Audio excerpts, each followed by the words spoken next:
안녕하세요. 에너지 자립을 위한 공생기술연구소입니다.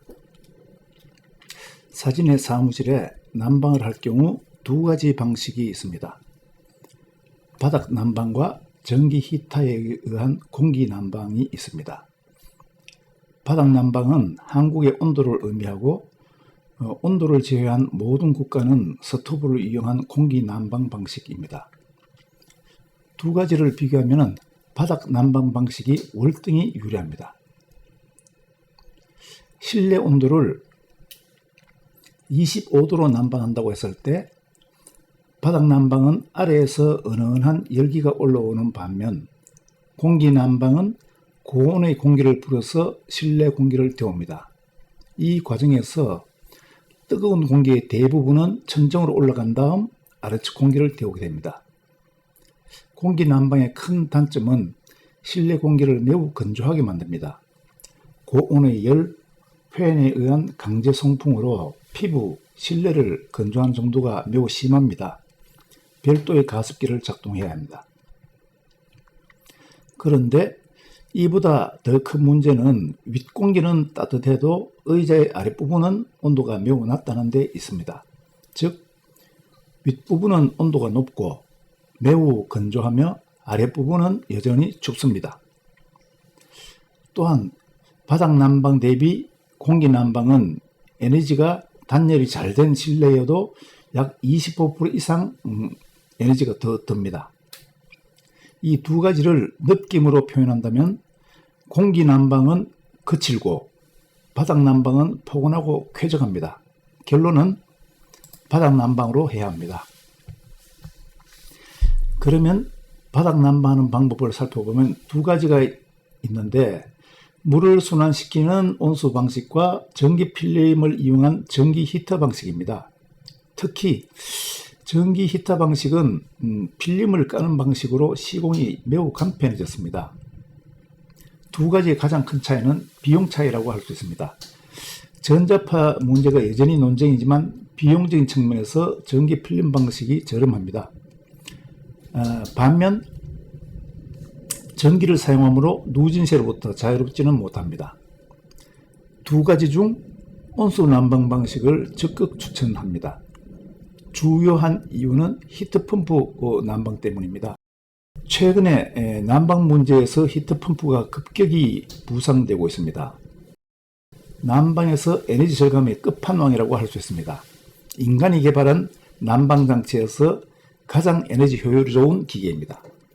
히트펌프와 전기 히터 난방의 비교를 한 줄로 표현한다면 전기 히터에서 4kW의 전력이 필요하다면 히트펌프는 1kW가 있으면 됩니다. 즉 에너지가 4분의 1이면 난방이 가능합니다. 공생기술연구소에서 히트펌프 설치에 있어서 공동구매를 진행하고자 합니다. 히트펌프는 열을 창조를 해내는 것이 아니고 외부 공기를 압축하여 온수를 만드는 장치입니다.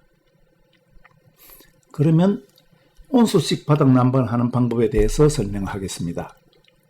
통상 바닥에 온수 파이프를 깔고 콘크리트로 매스를 하는 방식을 습식 난방이라고 합니다. 이는 상당히 번거로운 작업이죠. 이를 개선하여 보다 쉽게 바닥 온수 난방을 하도록 콘크리트를 사용하지 않는 방식을 건식 온수 난방이라고 합니다. 건식 온수 난방의 원리와 구성품을 보겠습니다. 구성품은 엑셀 파이프, 정확한 표현은 영어로 XL 파이프입니다.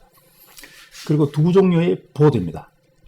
온수가 순환하는 XL 파이프와 이를 고정하는 보드가 있고, 보드는 재질이 스티로폼입니다. 일반 스티로폼에 비해서 딱딱합니다. 이 보드는 두 종류로서 일자로 파인 형태와 반원의 홈이 파인 형태가 있습니다. 이 두 종류의 보드를 가로 세로로 배치를 하면은 엑셀 파이프가 지나가는 길을 만들 수가 있습니다. 보드의 크기는 가로 1200mm, 세로 600mm입니다. 방에 시공하는 엑셀 파이프 규격은 통칭 15A라고 그러고 외경은 16mm 정도입니다. 보드는 또한 스티로폼 종류이기 때문에 칼로 쉽게 절단이 가능하므로 바닥 모양에 따라서 가공이 쉽습니다. 또한 보드는 단열 효과가 뛰어나서 방바닥으로 열이 전달되는 것을 방지합니다. 최근에 사용되는 보드는 보드 위에 알루미늄 판을 부착해서 열 전도가 좋도록 개선이 되었습니다. 자, 이제 시공하는 순서에 대해서 설명을 드리도록 하겠습니다. 우선 바닥을 편편하게 정리를 잘 해야 합니다. 그 다음 일자형 보드와 원호용 보드를 배치하여 엑셀 파이프가 지나가도록 길을 만듭니다. 이때 엑셀 파이프의 시작점과 끝점은 보일러가 접속이 되는 지점으로 향하도록 해야 합니다. 보드에 엑셀 파이프를 끼웁니다.